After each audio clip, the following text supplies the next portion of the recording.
17. Reconstruction.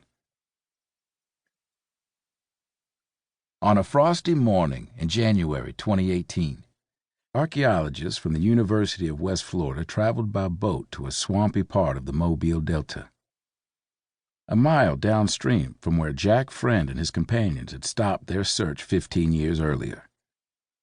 Their guide was Ben Rames, a longtime reporter for the Press-Register, and the son of Howell Raines, the former executive editor of the New York Times.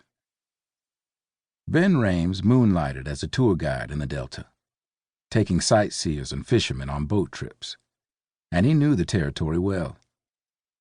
Earlier that month, when the tide was exceptionally low, Raines had set out looking for the Clotilda.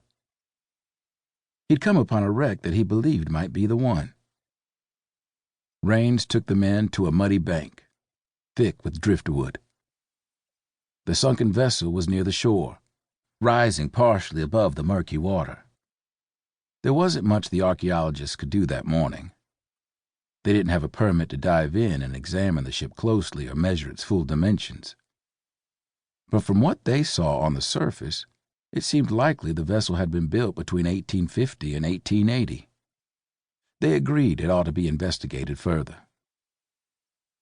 "We didn't see anything that screamed, 'No, it couldn't be the Clotilda,'" John Branton said in an interview. 2 days later, after they'd returned to Florida, Bratton was surprised to see a story Raines had written for the Press-Register's website. "Wreck found by reporter may be last American slave ship, archaeologists say," read the January 23 headline.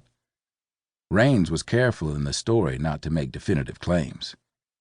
"You can definitely say maybe," he quoted one of Bratton's colleagues saying, "and maybe even a little bit stronger, because the location is right, the construction seems to be right. From the proper time period, it appears to be burnt." Even so, the whole world immediately took notice. Within 2 days of the announcement, the news had been covered by the New York Times, the Washington Post, NPR, and CNN.